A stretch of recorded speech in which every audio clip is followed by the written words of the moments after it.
함께 나눌 말씀은 고린도전서 1장 26절에서 31절입니다. 고린도전서 1장 26절에서 31절 말씀입니다.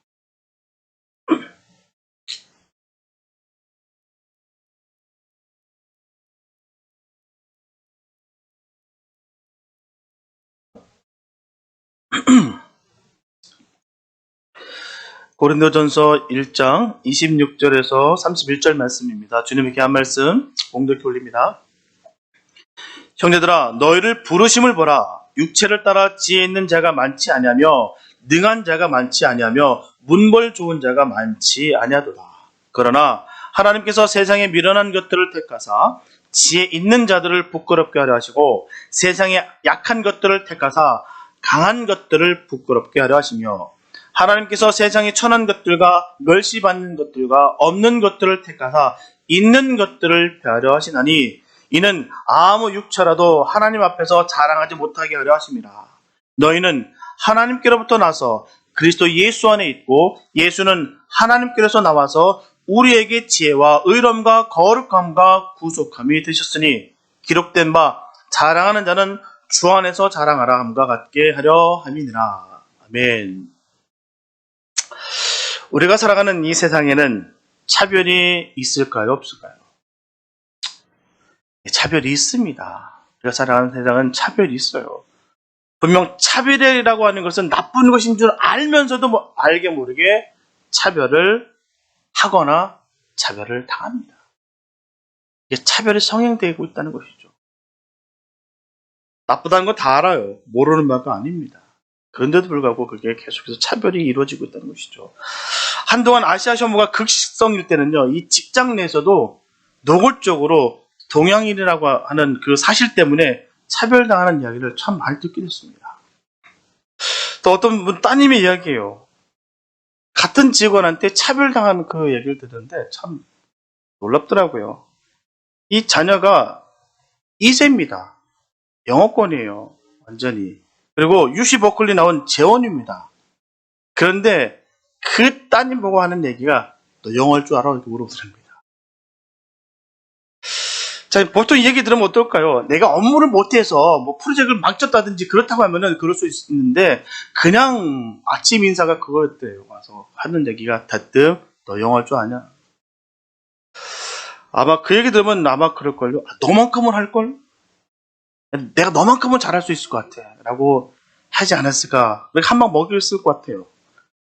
아니면 넌 한국말 할 줄 아냐? 난 한국말도 할 줄 알고 난 영어도 할 줄 안다. 이렇게 할 것입니다. 이렇게 하는 게 아주 일반적인 대응 방법일 거예요. 근데 너무나도 지혜롭게 나 조금 할 줄 알아. 그렇게 얘기했대요. 참 웃기면서도요. 참 마음 아픈 얘기입니다. 아마도 백인이었다면 절대로 그런 말 하지 않았습니다. 그런 말 들을 일도 없고요. 그래도 재치 있게 잘 넘겨서 큰 문제는 발생하지 않았으나 하지만 상당히 기분 나쁜 얘기예요. 대뜸한 얘기가 너 영어 할 줄 아냐? 너 말할 줄 아냐? 그 말 아니겠습니까? 이점 세상에는 차별이 존재합니다. 하지만 분명한 것은 하나님의 사랑에는 차별이 없습니다. 얼마나 감사한지요. 거기는 차별이 없어요. 우리들을 부르시는 과정은 다 다를 수 있습니다. 질도 다를 수 있고요. 방법도 다를 수 있고 모양도 다 다를 수 있습니다. 크기도 다를 수 있어요. 하지만 하나님께서는 부르신 모두에게 동일한 사랑을 주셨어요. 얼마나 감사한지요. 그러나 이렇게 보편적인 하나님의 사랑으로 인해서 우리는 정작 하나님, 그 놀라신 그 하나님을 그 사랑 주신 것을 귀한 것들도 모르고 마땅히 해야 될 용서와 사랑은 잊어버리고 우월감과 자랑으로 살아가고 있는지 모릅니다. 오늘은 주님의 부르심에 대해서 다시 한번 생각해 봤으면 좋겠어요. 우리를 왜 부르셨을까? 왜 어떻게 해서 우리를 부르셨을까? 그 부르심에 대해서 우리가 한번 생각해 보면서 은혜의 시간을 나눌까 합니다. 첫째, 하나님이 부르신 사람들은 어떤 사람들일까요? 본문 26절에 보면 형제들아 너희를 부르심을 보라. 육체를 따라 지혜 있는 자가 많지 아니하며 능한 자가 많지 아니하며 문벌 좋은 자가 많지 아니하도다. 이는 당시 고린도 교회 구성원을 보여주는 말씀이에요. 어떤 사람들이 있었는가 하는 말씀입니다. 당시에 여러 교회들과 마찬가지로 고린도 교회 구성원은 대부분 천한 직종에 종사하던 사람들이었어요. 물론 그 중에는 회당장 그리스도와 같은 사람도 있었고요. 고린도성의 재물을 보던 에라스도와 같은 사람들도 분명히 있습니다. 이 외에도 귀족계층의 사람과 상류계층의 사람이 얼마만큼 있었다라는 것으로 보입니다. 그러나 본문 흐름구처럼 많지 아니하며 라는 말씀이 어쨌든 그 숫자는 많지 않았음을 우리가 분명히 알 수가 있어요. 전체 교인 숫자에 비하면 극히 미미한 수에 불과했다라는 것입니다. 당시 고린도시에는 노예 수가 상당했어요. 70만 명의 인구 중에서 약 3분의 2에 이르는 숫자가 노예였어요. 아마 고린도 교회에는 이 노예들이 많이 포함된 것으로 보입니다. 그리고 그들은 당시 혼재됐던 바로 우상 숭배에 깊이 물들어 있었고요. 한결같이 부도덕하고 천박한 생활을 했어요. 그러나 이런 사람들의 지위나 생활을 탓하기 이전에 오히려 이러한 악마의 도성 같은 고린도에 교회가 들어섰다고 한다는 사실 자체가 하나의 기적이요 하나님의 은혜인 것입니다. 그것은 불현 세계 가운데서의 하나님 나라의 시작을 의미하기 때문입니다. 분명하게 예수님께서 제자들을 부르실 때 세상에 지혜와 능력이 많고 문벌이 좋은 자들을 부르지 않으셨습니다. 12명의 제자들 보십시오. 예수님의 12명의 제자들. 적어도 7명은 어부였어요. 1명은 세리였고요. 나머지는 제대로 교육을 받은 문벌 좋은 사람들이 아닙니다. 그나마 좀 낫다고 하는 게 가룟 유다예요. 조금 배웠다는 게 가룟 유다였습니다. 그런 제자를 너무 사랑하셨다는 것이죠. 아무 볼품없고 어디서 변변치 않게 나타날 수도 없는 그런 인물들이었는데도 불구하고 우리 주님은 그 제자들을 사랑하셨어요. 하나님은 고린도 교인들을 부르셨을 때도 빈부 귀천을 막론하고 누구든지 주님 앞에 나와 믿고 구원받게 하셨어요. 하나님은 육체를 보고 사람을 부르지 않으셨습니다. 그렇기 때문에 하나같이 부족하고 연약한 사람들이었다는 것이죠. 세상적으로 학벌이 좋거나 권력이 많은 것도 아니었고요. 영향력이 있는 좋은 가문에서 태어난 사람도 별로 없었습니다. 그래서 약하고 미련하고 천하고 보잘것없는 사람들이 많았어요. 하물며 사람들에게 멸시받는 사람들까지도 있었습니다. 육체적으로는 하나도 자랑할 것이 없는 사람들이 주님의 부르심에 따라서 나오는 거예요. 우리는 사람을 평가할 때 어떤 기준으로 평가하시나요? 여러분 어떻게 사람을 평가하십니까? 무엇을 보고 평가하시나요? 학력이 높거나 아니면 외모가 좋거나 좋은 가문, 재력, 권력을 가지고 사람을 평가하지는 않으십니까? 일반적인 기준은 유명한 사람, 힘 있는 성들을 선호합니다. 많이들 그래요. 왜 그럴까요? 왜 그런 사람들을 선호할까요? 되도록이면 조금 세상적으로 잘 나가는 사람들, 또 수준이 좀 있는 사람들, 많이 배운 사람들, 재력 있는 사람들을 왜 그렇게 선호할까요? 그것은 함께 신분 상승하는 기분이 들기 때문입니다. 저 사람들과 함께 하니까 나도 그와 같은 느낌. 나는 내 주변이 다 그런 사람들이야. 라고 수많은 사람들이 또 그렇게 자랑한다는 것이죠. 내 주변에 이런 사람도 알고 있고, 나 이런 사람도 알고 있어. 왜 그 말을 할까요? 그 사람 안다는 건 나도 그런 사람이야. 그렇게 얘기합니다. 그래서 그렇게 그런 사람들과 함께 어울리기를 원하는 거고요. 그 기분을 누리기 원한다는 사실입니다. 하지만 하나님의 뜻은 본문 27절처럼 미련한 것들을 택하사 지혜 있는 자들을 부끄럽게 하려 하시고 세상의 약한 것들을 택하사 강한 것들을 부끄럽게 하려 하시기를 원하신다는 것이죠. 여기서 약한 것은 다른 사람들보다 결코 자랑할 만한 것이 없는 사람을 말하는 것입니다. 자랑할 것이 없는 것. 아니면 더 나아가 허물이 많아서 남들에게 손깍지를 받아가면서 살아가는 사람일 수도 있다는 것입니다. 종교개혁자 마틴 루터는 하나님은 사람의 생각과는 정반대 법칙으로 일하신다라고 했어요. 저도 그 말이 맞는 것 같아요. 우리의 생각과 너무 다를 때가 얼마나 많은지 몰라요. 이처럼 하나님이 사람을 세워 사용하시는 데 있어서 스스로 높아지려 가는 사람은 낮추시며 스스로 강한치 않은 자는 약하게 만든다는 것을 말하고 있습니다. 하나님의 평가 기준이 달라요. 참 다릅니다. 참 보는 관점과 기준과 뜻이 다 완전 다르십니다. 부자와 가난한 자가 똑같아요. 가난한 자, 부자뿐만 아니라 배운 자와 못 배운 자, 사회적 위치가 높거나 낮거나 상관없이 똑같이 주님은 바라보시고 있다는 것이죠. 우리도 하나님과 똑같은 시선과 마음이 되어야 될 줄 믿습니다. 만약에 그렇지 않으면 큰 문제가 발생할 수가 있어요. 주님의 그 십자가는 우리에게 자랑이 될 만한 모든 것을 다 꺾어버리게 만듭니다. 자랑이라는 것은 내가 자랑이 될 만한 일을 하였을 때 하게 되어 있어요. 하나님은 자랑할 만한 일이야. 그래서 그걸 갖고 자랑을 합니다. 부끄러운 것 갖고 자랑하는 사람 누가 있겠습니까? 허물을 갖고 자랑하는 사람 누가 있겠어요? 자랑할 만한 것, 남들이 부러워할 만한 것, 좀 있어 보이는 것 자랑해요. 참 누군가 박수를 쳐주면요 참 힘이 납니다. 세상을 다 얻은 것 같아요. 우리 얼마 전에도 올림픽이 끝났죠. 관심이 없어서 끝난 것 같은데 그분들 막 메달 리스트들 막 나와서 막 TV 나오는 것 같은데 수많은 박수 받을 만한 사람들 기립박수 받으면 더욱 힘이 납니다. 세상을 다 얻은 것 같아요. 하지만 사역자는 칭찬과 격려가 목적이 되어서는 안 됩니다. 큰일 납니다. 거기 목적이 있는 것이 아니에요. 주님께 있어야 됩니다. 우리의 목적과 뜻이 주님께 있어야 되는 거예요.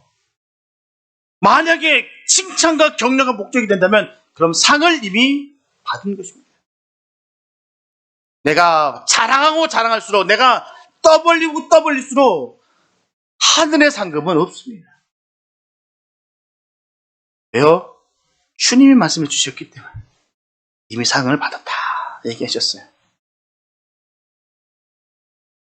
그렇기 때문에 우리가 한 것이 아무것도 없다는 것을 알기 때문에 세상에 아무것도 자랑할 수 없다는 거예요. 진정으로 그 십자가의 사랑을 안다면 우리는 죄인이라고 인정하는 것입니다.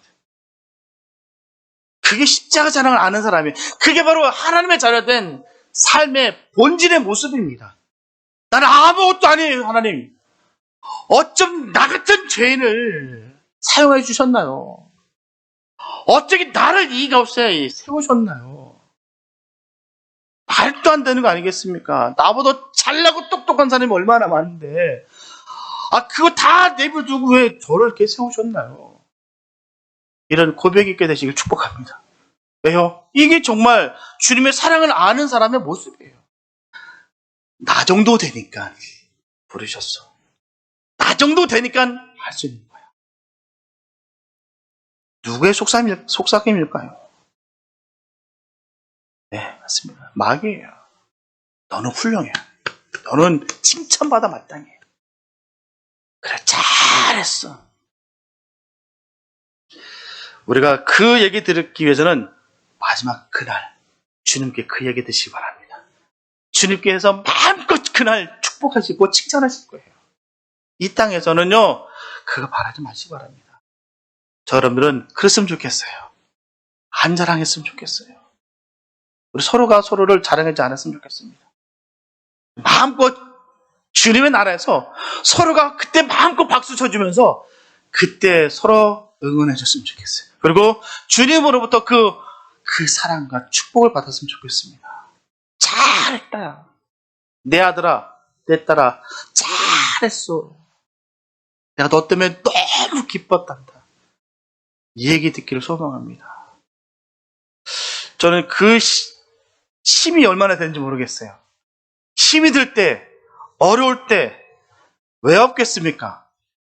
누구나 다 있는 일인데 저는 왜 없겠습니까? 그런데요, 그날 주님께서 잘했어. 저는 이 얘기가 기대가 되고 너무 듣고 싶어요.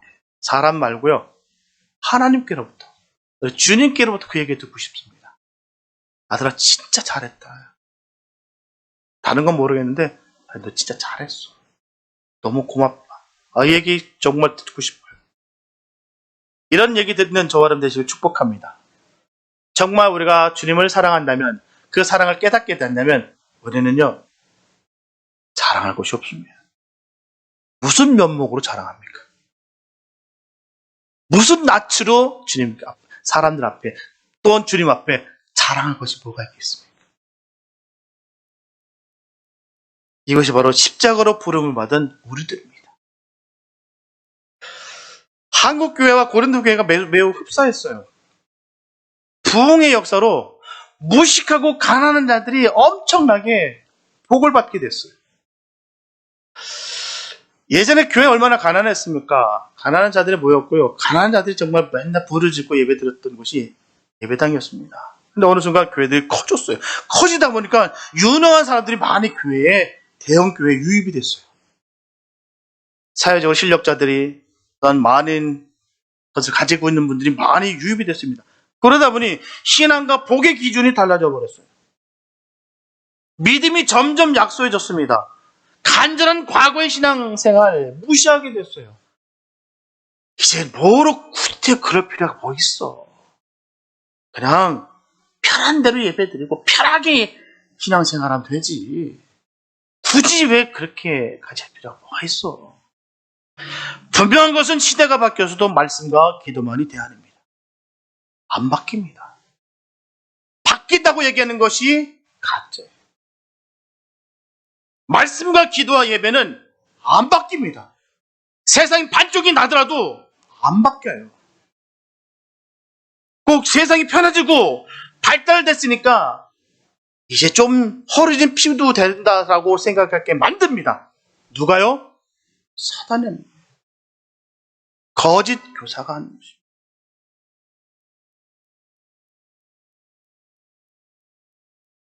절대로 진리가 안 바뀝니다. 세상 사람들은 십자가가 미련하게 보입니다. 하지만 십자가가 멸망하는 자들에게는 미련한 것이겠지만 구원을 얻은 우리에게는 하나님의 능력이 되는 거예요. 세상 사람들은 아무리 미련하다고 욕을 한다 할지라도 오히려 우리에게는 우리의 모든 것을 다 갖다 바쳐도 전혀 아깝지 않을 만큼 귀하고 가치 있는 십자가로 보여지는 것입니다. 그렇게 보여줘야 돼요. 우리도 예전에는 무시했고요. 다른 사람과 같이 미련한 것이라고 생각했어요. 하지만 이제는 십자가만이 우리를 살리는 하나님의 힘이라고 고백하게 되는 것입니다. 그래서 사도 바울은 하나님의 부르심을 입었기 때문이다라고 강조합니다. 이처럼 하나님은 부족한 우리들을 하나님이 주시는 복으로 채워서 우리로 하여금 이 세상에서 가장 행복한 사람이 되게 하시는 거예요. 여러분 행복하십니까? 할렐루야. 주님 때문에 행복하셔야 되는 거예요. 내 상황과 형편 때문에 행복하는 것은요, 아닙니다. 주님 때문에 행복해야 내 상황과 형편이 가려지는 거예요. 해결되는 것입니다. 늘 맨날 질질질질 끌려다니고 상황과 형편에 묶여가지고 어쩔 바를 모르는 것은요, 어리석은 거예요. 아직도 주님의 사랑을 깨닫지 못하는 것입니다. 주님으로 말미암아 우리가 행복하는 거예요. 이기시기 바랍니다. 주님 때문에 우리가 행복한 것이라는 것을 꼭 우리가 기억하셔야 되는 거예요. 이처럼 하나님은 부족한 우리를 하나님이 주시는 복으로 채워서 우리를 하여금 이 세상에서 가장 행복한 사람 되기를 간절히 소원하시고 계신다는 사실입니다. 그래서 전에 멸치하던 모든 사람들을 하여금 우리가 변화되어져가는 그 모습을 보고 부끄러워하게 하시라고 우리를 부르시는 거예요. 희한하다. 저 사람은 왜 이렇게 행복할까? 뭐 때문에 저렇게 기쁠 수 있을까? 주님입니다. 맛본 사람만이 알아요. 아무리 설명해 보십시오. 설명이 되나요? 자기가 그 기쁨을 누려봐야지 알아요. 안타까운 거예요. 그 사랑을 무수히 전하는데도 불구하고 그 사랑을 몰라요. 주님이 주시는 그 편함, 은혜를 못 누린다는 사실이 얼마나 안타깝죠. 누구든지 하나님 앞에 인생을 맡기는 자는 하나님이 영원토록 사랑하시고 복의 복을 주시는 것입니다. 우리 모두 다 같이 믿음으로 순종하여서 하나님이 주시는 이 넘치는 복을 받아 누리는 저와 여러분들 되시기를 예수 이름으로 축복합니다. 가장 그 축복이에요. 주님께서 주시는 그 복, 꼭 우리는 누렸으면 좋겠습니다. 둘째, 하나님은 없는 자들을 택하셔서 있는 자들을 폐하셨어요. 예수님께서는 마태복음 23장 12절에서 누구든지 자기를 높이는 자는 낮아지고 누구든지 자기를 낮추는 자는 높아지리라 말씀하셨습니다. 또한 마가복음 10장 44절을 보게 되면 너희 중에 누구든지 으뜸이 되고자 하는 자는 모든 사람의 종이 되어야 한다 말씀하셨습니다. 주님이 하신 말씀이에요. 예수님은 교만한 자를 싫어하시고 겸손한 자를 사랑하십니다. 모든 것을 갖추었다고 생각하는 사람은 예수님을 믿는다는 것이 결코 쉽지가 않아요. 그래서 세상에서 멸시받고 천대받는 사람이 주님 품 안에서 찾아 들어오게 되어 있습니다. 예수님께서 교만한 자를 싫어하는 것 알면서도 우리는 왜 교만할까요? 다 알아요. 교만은 패망의 선봉이라는 얘기 다 합니다. 교회를 좀 다녔다 하신 분들 이 얘기 모르는 사람 없어요. 다 합니다. 그런데 주님께서 그렇게 교만한 자를 싫어하신다고 하는데도 불구하고 왜 우리는 교만할까요? 그만큼 나를 돌아보는 것이 없다는 것이죠. 나를 잘 못 봐요. 주변 반응이 내 모습이라는 것이죠.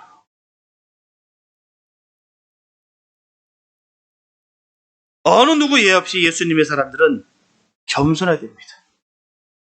겸손해야 돼요. 주님 앞에. 어쩌다가 많은 사람들이 말씀에 순종하기보다는 주님의 말씀에 반항을 하는 모습을 보게 된다는 것이죠. 그 말씀을 순종하고 저 말씀은 내 말씀이라고 꽉 부여잡는 것이 아니라 튕겨져 버립니다.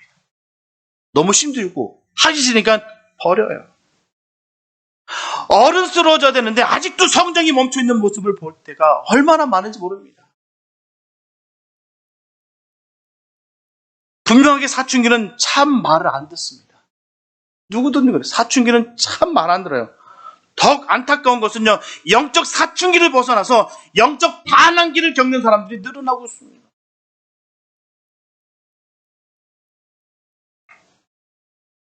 본문 28절에서 하나님은 세상이 천한 것들과 멸시받는 것들과 없는 것들을 택하사 있는 것들을 피하려 하시나니라고 했어요. 본문에서 천한 것, 멸시받는 것, 없는 것이라고 하는 것은 낮은 계급에 처한 사람들을 말하고 있어요. 노예들, 무식한 자들. 이것이 자랑할 만한 것이 없는 자들이에요. 자랑할 것이 없어요. 이렇게 없는 자는 은혜와 복을 필사적으로 간구합니다. 왜요? 마지노선이니까. 더 이상 바닥이 없으니까 더 간절할 수밖에 없습니다. 더 필사적으로 주님께 달려갈 수밖에 없어요. 아쉬운 것이 없으면요, 간절함이 사라집니다. 안타까워요. 그리고 여기서 있는 것이라고 하는 헬라어 타운타라고 하는 단어는 세상에서 중요한 사람처럼 보이는 자를 말할 때 사용합니다. 가진 것이 많은 사람은 자기의 힘으로 이루려 합니다. 내가 능력이 있으니까, 내가 힘이 있으니까 내가 갖고 있는 것으로 내가 모든 것을 해결하려 한다는 사실입니다. 자랑거리가 많은 사람이 참 그래서 위험한 거예요. 믿음에서 탈락할 수가 있다는 것이죠. 주님을 믿기 전에 내가 해버리니까, 내가 할 수 있다고 여기니까, 주님이 없어도 할 수 있다라고 믿는다는 것이죠. 이제 그런 말도 있어요. 초대형교였던 어떤 장로가 그런 말을 했대요. 우리 교회는 예수님이 없어도 우리 교회는 튼튼하다. 그 얘기가 얼마나 마음이 아프단지요. 자랑할 것이 많으니까 믿음에서 탈락한다는 것이죠. 주님이 아니면 안 된다고 생각하기보다는 주님이 없어도 우리 힘으로 이 정도까지는 충분히 막을 수 있다, 할 수 있다라고 생각하는 것들이 어느 순간에 엄습하고 누르고 있다는 것이죠. 문제는 우리 신앙 가운데서도 그럴 수 있다는 것입니다. 뭘 보시면 말아요. 자신을 바라보기 바랍니다. 내가 갖고 있는 힘 갖고 충분히 살 수 있다. 그렇게 생각할 때가 얼마나 많은지 모릅니다. 우리는 예수 없으면 살 수 없음을 늘 고백하게 되시기 바랍니다. 그게 복된 거예요. 주님, 나 예수 없으면, 주님 없으면 나 죽습니다. 주님 없으면 나 아무것도 아니에요. 주님 함께 해주세요. 이게 우리 믿음의 고백 되시길 축복합니다. 이렇게 살아가는 거예요. 그게 바로 성도고, 그게 바로 하나님의 사람들의 모습입니다. 주님 아니면 안 된다는. 사도 바울은 선택하시는 것과 피하시는 것은 오직 하나님이시라는 거예요. 그렇게 전하고 있습니다. 아무리 세상에서 중요한 사람일지라도 구원은 인간의 힘으로는 아무것도 할 수 없다는 것을 말하고 있는 거예요. 내가 아무리 노력하고 내가 아무리 열심히 품는다 할지라도 우리 스스로 구원을 받을 수가 없습니다.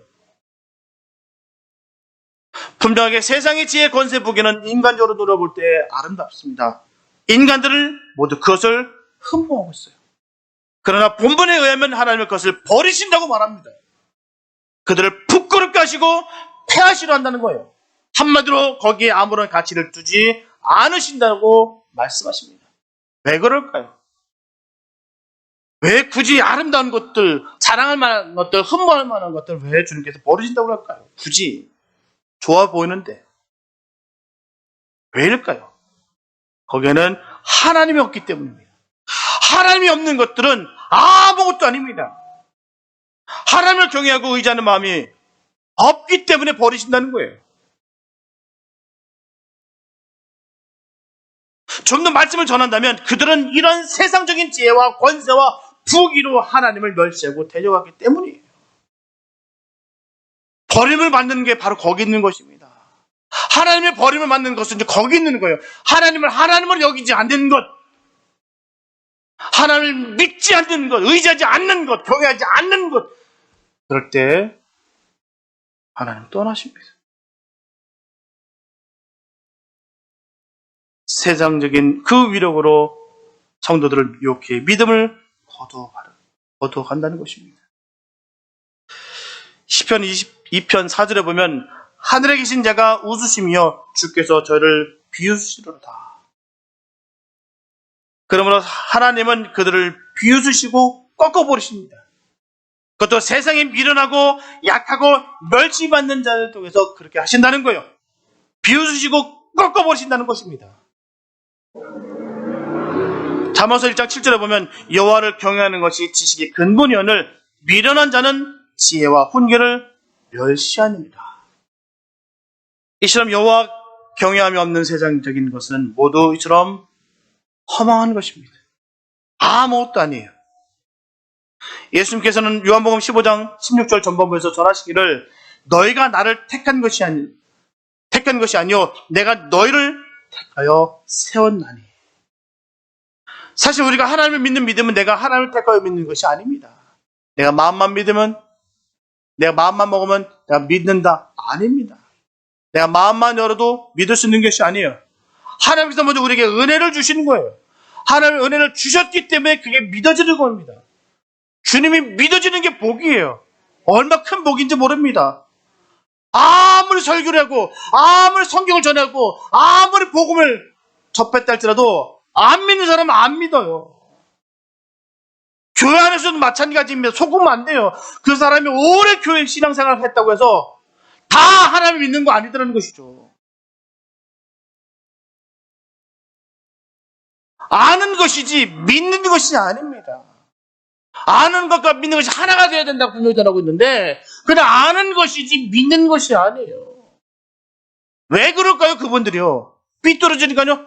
안 믿어지니까 그러는 거예요. 믿어지는 게 은혜입니다. 얼마나 감사한지요. 저는 이 말씀이 믿어져요. 그래가 얼마나 감사한지 모릅니다. 내게 주신 은혜이기 때문입니다. 선물이에요. 하나님께서 주신 구원의 선물입니다. 그 선물 받으시길 축복합니다. 누가 설명한다 할지라도 안 한다 할지라도 그냥 이 말씀이 믿어지는 거예요.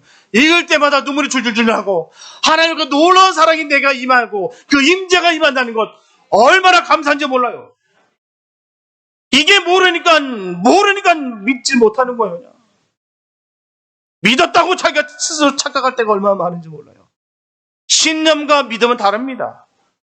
믿으려 하는 것과 믿어지는 것은 달라요. 아직도 주님을 믿지 못하신 분들은 주님께 구하시기 바랍니다. 간절히 구해서 믿어지는 것, 그 역사가 있게 되시기 바랍니다. 그냥 비에 옷이 젖듯이 슥 젖는 것이에요. 이게 믿음입니다. 내가 스스로 믿습니다라고 막 하는 것이 아니라 그냥 믿어지는 것. 이 하나님의 은혜예요. 분명히 우리 주님께서 말씀하지 않습니까? 우리가 주님을 택한 것이 아니라 주님 우리를 택하셨다. 그게 얼마나 감사한지 그 사랑을 받아본 사람만 압니다. 주님이 날 택하셨구나. 날 부르셨구나. 그 주님 생각할 때마다 눈물이 나고 주님 생각할 때마다 다 사람이 느껴지고 수많은 어려움과 고통과 번뇌가 지금 진두고 있는 상태에서도 주님을 딱 생각할 때마다 내 마음에 평안을 상히 맑은 것, 이것은요 주님께서 주시는 복된 은혜입니다. 그 은혜가 있게 되시 축복합니다. 이게 복의 그 은혜예요. 이게 내가 하나님의 자녀인 것을 명확하게 증거가 되는 것입니다. 내가 왜 점점 강팍해질까요? 내가 왜 점점 거칠어질까요? 내가 왜 점점 사나워질까요? 상황과 형편이 나를 그렇게 만든다고요? 아닙니다. 주님이 나를 떠나셨기 때문에. 주님이 나와 함께 해보십시오. 상황과 형편이요? 안 바뀌어집니다. 어떻게 상황과 형편이 주님과 바꿀 수가 있어요? 그 자리에서 무릎 꿇고 기도해야 됩니다. 주님 날 좀 살려달라고 기도해야 되는 거예요. 왜요? 점점 내가 죽어가고 있으니까.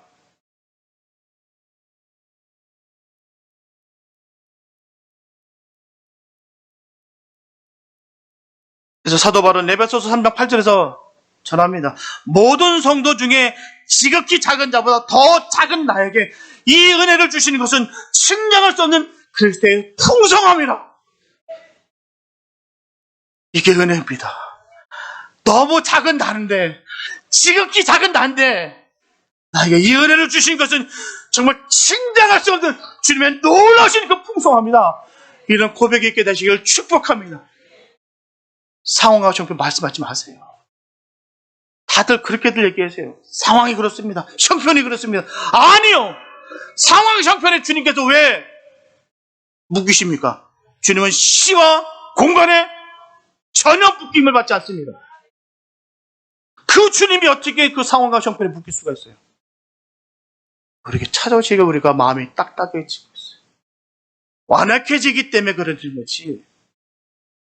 그럴 때 참 우리 주님 앞에 무릎 꿇고 회개하시기 바랍니다. 사도 바울 같은 이런 믿음의 용장들도 얘기하지 않습니까?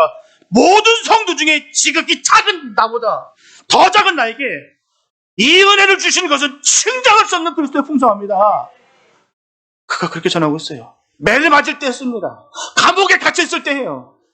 죽음 직전에 있는 사람의 모습에 증거입니다. 그런데도 불구하고 측량할 수 없는 그리스도의 풍성함을 주시니 감사합니다 라고 전하고 있는 거예요. 이게 믿음이에요. 우리의 부족함을 인정하는 순간에 하나님 우리를 택하실 줄 믿습니다. 우리가 자랑할 게 뭐였어요? 뭐가 잘났습니까? 우리가. 내 이름 석자만 돼도 세상에 벌벌 떱니까? 내 이름만 돼도 은행에서 몇 천만 불을 막 그냥 퍽퍽 줍니까? 그런 사람들도 주님 앞에 아무것도 아닌 존재입니다. 그런데도 불구하고 우리가 뭘 그렇게 대단하다고요?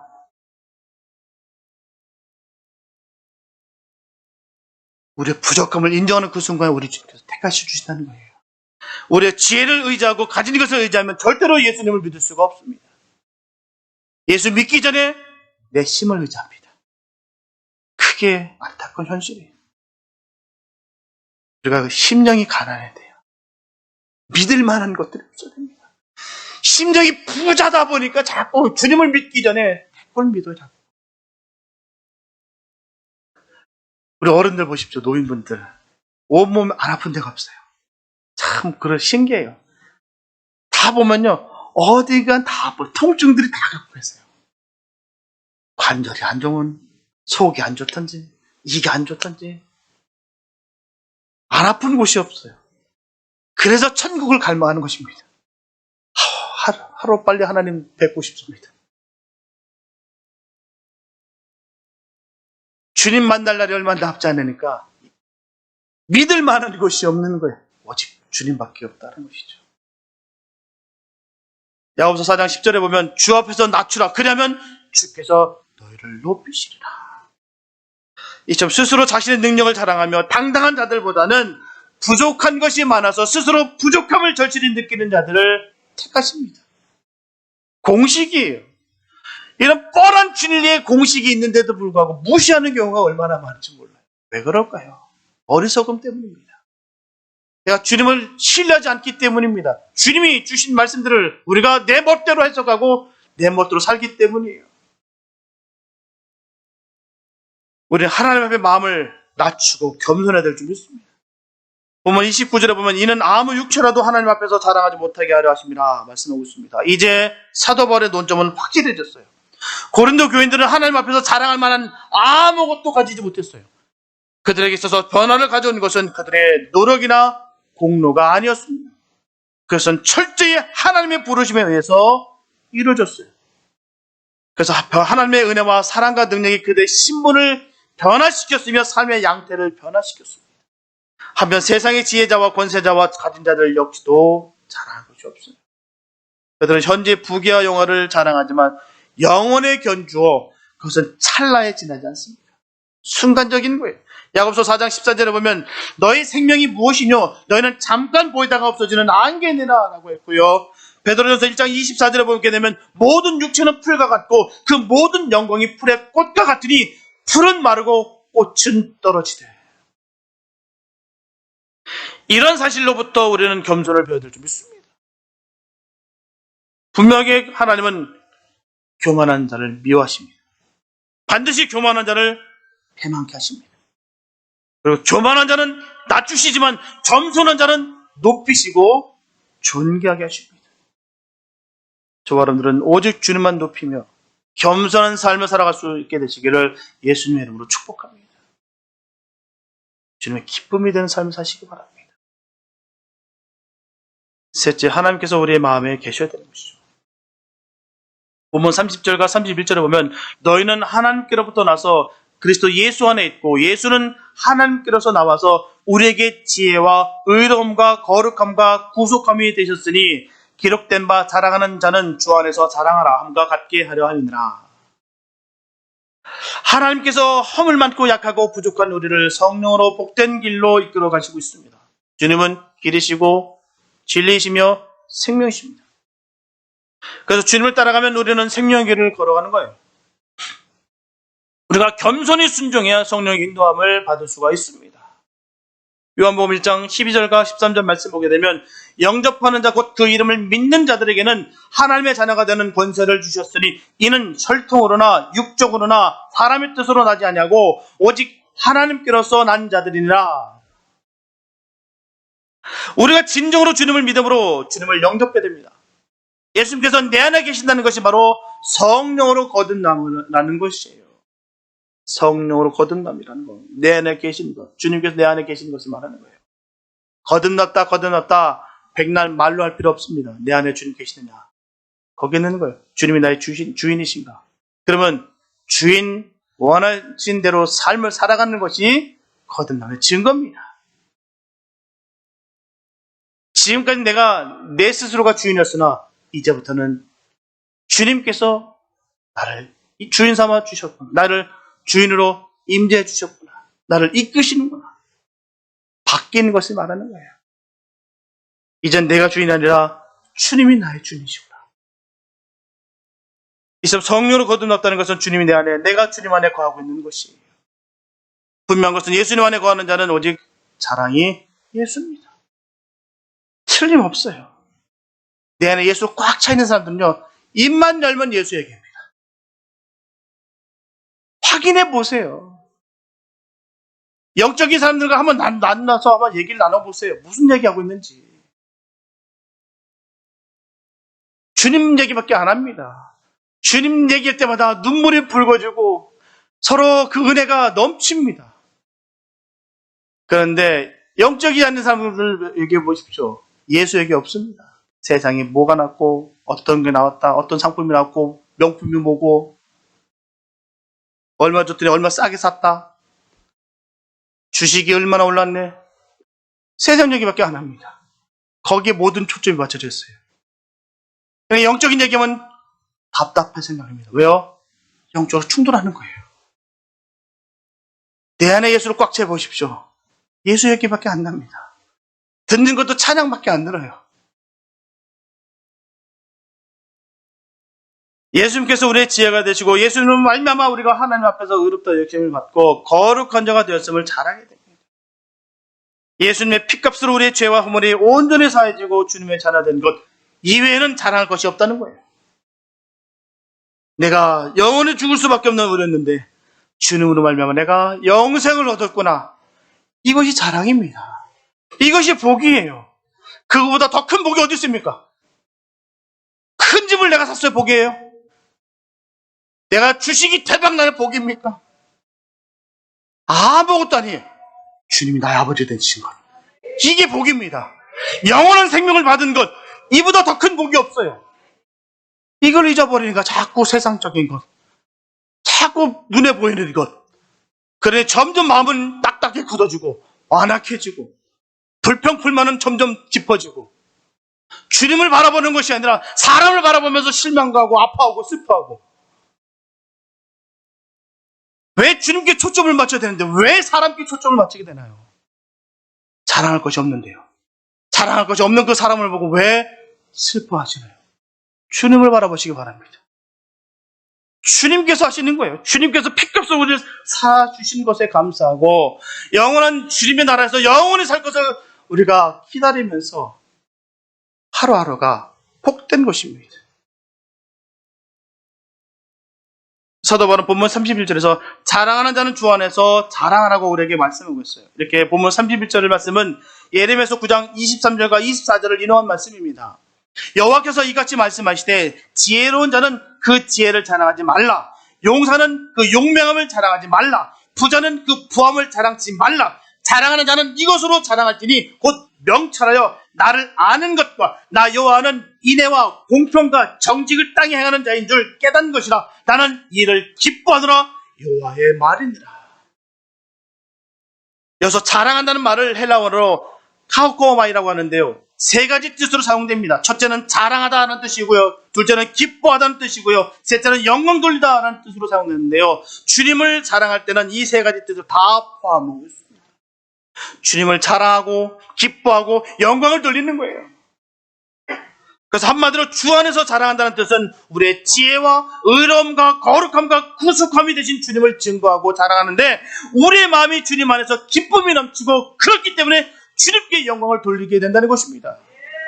기쁘니까 영광 돌릴 수 있는 거죠. 슬픈데 무슨 영광이 돌립니까? 왜 슬플까요? 하나님의 영광이 떠났기 때문에 그런 것이죠. 하나님의 그 사랑이 내가 거하고 있는데 어찌 기쁘지 않을 수가 있겠습니까? 아무리 슬픈 일이 많이 있다 할지라도 있을 수 있어요. 낙심되고 낭만할 때도 있습니다. 그러나 주님 앞에 온전히 묵상할 때 어느 순간 그 모든 것이 싹 사라지고 눈물로 주님께 고백하게 되고 세상 사람 다 몰라주고 다 나를 인정치 않는다 할지라도 주님 나를 기억해 주시고 나를 아시고 나 이름 불러주시고 함께 하시는 그 주님을 그 사랑이 느껴짐으로 인하여 싹 사라지는 거예요. 우리가 영광 돌리시는 것은 주님 안에 기쁨이 넘치기 때문에 기쁨이 회복되시기 바랍니다. 세상의 것, 눈에 보이는 것, 상황과 형편에 따라서 기쁨이 회복되는 것이 아니라 주님으로 인해서 회복되시기 바랍니다. 우리는 하나님께로부터 나왔어요. 그리고 하나님의 형상대로 지으심을 받은 주님의 자녀들입니다. 그래서 우리는 예수를 주로 고백함으로 말미암아 예수 안에 거하는 예수님의 사람이 되는 줄 믿습니다. 주님과 함께 하시기 바랍니다. 주님이 인도하시기를 바랍니다. 사랑하는 여러분, 하나님께서 우리를 부르시지 않으셨다면 어땠을까요? 저는 생각만 해도 끔찍합니다. 주님 나를 부르지 않으셨으면 어떻게 했을까? 난 정말 과연 어떻게 살고 있었을까? 뻔합니다. 세상 사람들처럼 예수님도 모른 채 세상 사람과 똑같이 십자가사를 깨닫지 못하고 그런 존재로서 그렇게 멸망의 자리에 그렇게 머물러 있었을 것입니다. 그런데 주님께서 우리를 부르주셨어요. 얼마나 감사한지. 주님이 우리를 불러주셨기 때문에 우리 십자가를 알게 됐습니다. 그 놀라운 그 사랑을 우리가 알게 됐습니다. 그럼 우리는 이제 무엇을 하면 되겠습니까? 십자가 앞에 나와야 됩니다. 십자가만이 우리의 자랑이에요. 주님만이 우리의 자랑입니다. 기쁠 때나 슬플 때나 십자가만 그 답이 있어요. 우리를 부르신 예수님의 십자가산을 깊이 느끼고 그 안에 거해야 되는 것입니다. 그리고 우리가 주어진 모든 것에 대한 감사로 살아가야 될 줄 믿습니다. 우리같이 부족한 것이 많은 자들을 하나님의 놀라운 사랑이 있는 자리까지 나오게 하신 것을 감사하는 거예요. 감사가 있게 되시 축복합니다. 내가 감사가 상실하는 것은요, 주님의 사랑을 내가 잃어버릴 거예요. 주님의 사랑을 내가 알면은 감사가 나오게 됐습니다. 주님의 사랑을 누리는 사람들의 삶의 모습을 보십시오. 그냥 입이 열 때마다 감사가 그냥 저절로 나옵니다. 시켜서가 아니에요. 그냥 감사가 나오는 거예요. 왜요? 감사하니까. 정말 기쁘니까. 왜요? 주님이 함께 하시기 때문입니다. 그게 증거예요. 내가 주님 안에, 주님이 내 안에. 그 증거는 거기 있는 것입니다. 그냥 감사가 나오는 것입니다. 회복되실 축복합니다. 정말 회복되게 되기를 축복합니다. 변화되어야 돼요. 우리가 다시 한번 살아냅니다. 아니면 내가 영적으로 죽어요. 깨어있기를 바랍니다. 그래서 주님의 사랑을 잊지 마시고 우리 반드시 이런 감사가 있어야 됩니다. 감사, 용서와 사랑으로 우리가 살아야 됩니다. 언제나 우리의 신앙의 자리를 점검하시면서 십자가 안에서 주님과 연합한 자로 세상을 향해 넉넉히 승리의 삶을 살아가는 저 여러분들 다 될 수 있게 되시기를 예수님의 이름으로 축원합니다.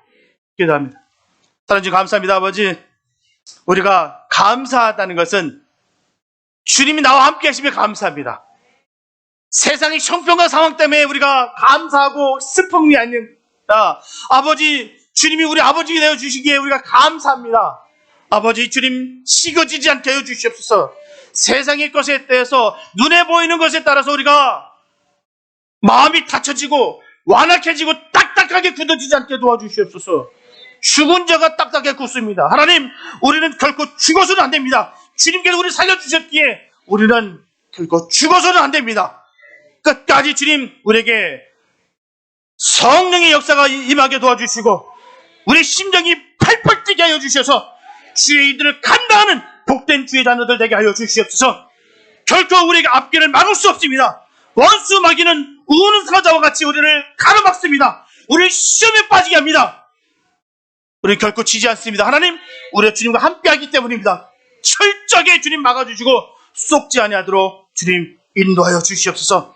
저 원수 마귀의 그 뱀의 혀에 우리가 농락당하지 않게 도와주시고 주의 말씀 가운데 우리가 바로 세워지는 역사가 임하게 하여 주시옵소서. 그로 인하여 믿음이 더욱더 견고해지게 도와주시고 늘 주님의 주시는 그 참된 기쁨이 흘러넘칠 수 있도록 은혜 베풀어 주시옵소서. 주께서 함께 하실 줄 믿사옵고 우리를 원하신 예수님의 이름으로 기도했습니다.